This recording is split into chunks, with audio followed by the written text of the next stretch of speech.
how do I teach my child yes and no mands without using foods?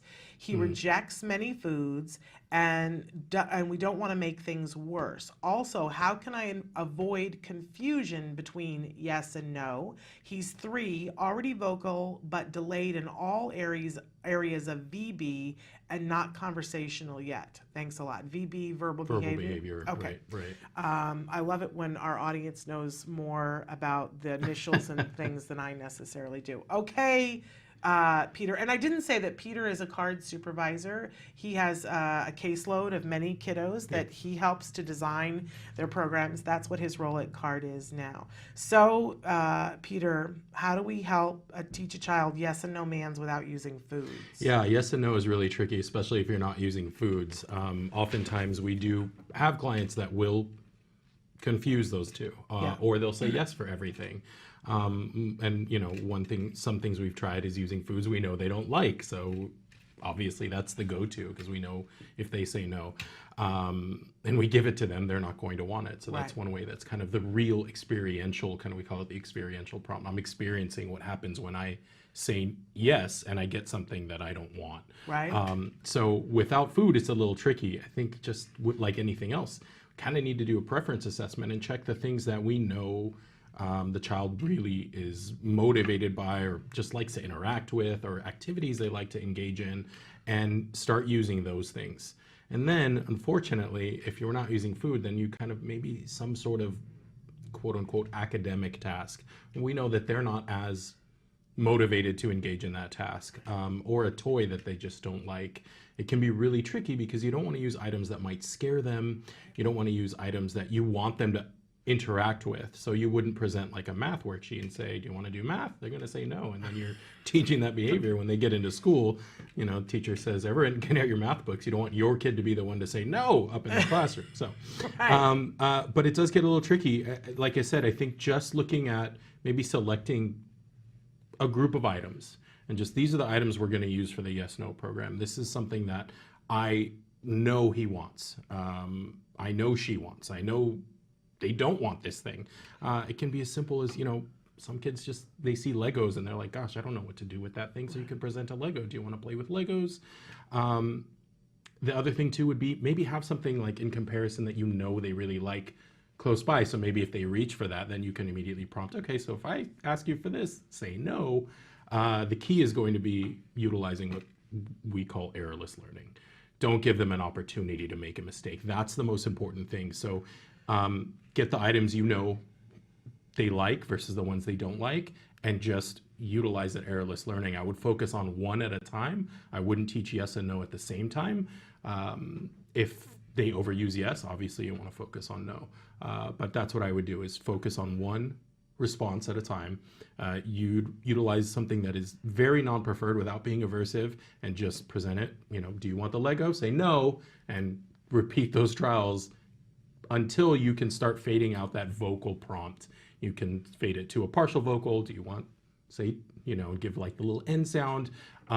If he can read sight words, they said 3 years old, so maybe not, but you can also use cue cards, so red for no, green for yes, and use those to pair them with the prompt. So you can take the vocal prompt out of it and then, you know, start presenting the items you know they don't like in we can call it the no bin, and it has the red card on it.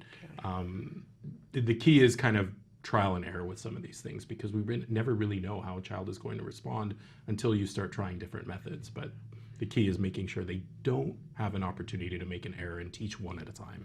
Okay, it seems like to me, because you guys understand this much more than we do as parents, but man's, the whole idea is that by saying it, you get the thing that you want. Right. So teaching no means that it has to be great for them that the thing goes away, but as you said, can't be aversive, can't be traumatic, it can't be, because we're not torturing kids. But so something that they feel strongly enough about that it's going, that the no will be like, yay, I got my way. Yeah.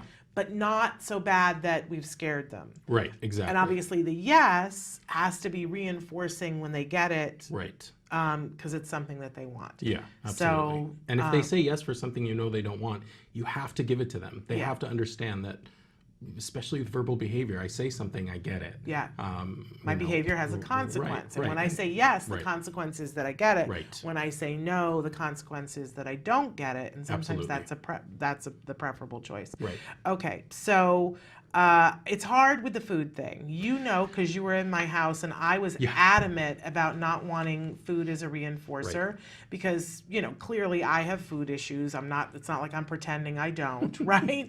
And a lot of people in my family, I'm not speaking for anybody else, may or may not have food issues as well. And I didn't want to create a child who had a food issue thing. Right. So I didn't want food at all. Now, I relented a little bit because Peter and other people on the team explained to me that food is a primary reinforcer, which means it's like a reinforcer on steroids. It just works. It's immediate. It's a deeply pleasurable thing or deeply thing if it isn't something you like. So it does make it easier. I so hear this idea of the fact that he rejects many foods and that you don't want to make it worse. But in actuality, like taking a food that he rejects, could that not be something that would be useful for teaching no? Yes. I think, you know, we get kind of caught up in feeding and we think, well, they need to eat every food and they need to try this and they need to at least try every food. But really, how many of us will eat anything that's put in front of us? Right. You know, and I think sometimes we need to remember, it's still a child. You know, they're not defined by their diagnosis. Yeah. So, you know, we can't just... I didn't like Brussels sprouts when I was a kid, so I'm not going to teach a child to eat Brussels sprouts. So maybe Brussels sprouts is something you can use to do no. Foods that you know, at this age, they're not going to want. Avocado, sometimes kids don't like those things. The danger with a child that does kind of have food selectivity, and, you know, obviously we don't know the ins and outs of this case and don't know what the child is eating,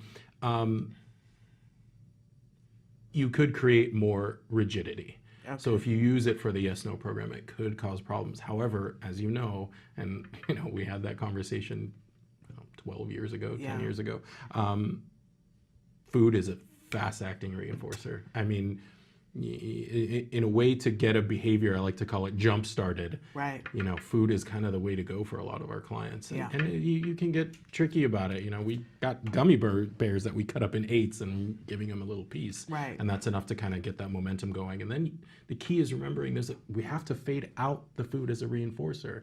That's when you start pairing it with a token system or a point system or social praise. But I can go on for hours about that. So I think what's important to note, though, for us as parents, we feel like if I say yes to this, this is what our whole lives will look like forever. And that teaching yes, no, once you really find the thing that's reinforcing and not reinforcing, this is probably going to be like, what, a week and a half of your life, and then you're going to move on to another thing.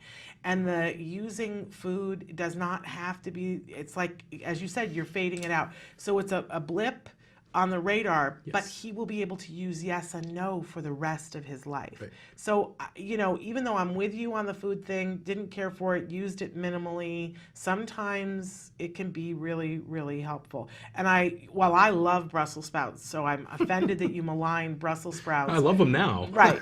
But, you know, offering Brussels sprouts to a 3-year-old and can be very effective for teaching them no, and it won't harm them long term. You still probably, when they're 13 or 23, can get them to eat Brussels sprouts when you mix prosciutto in with it, right? Right. So there are ways for everything.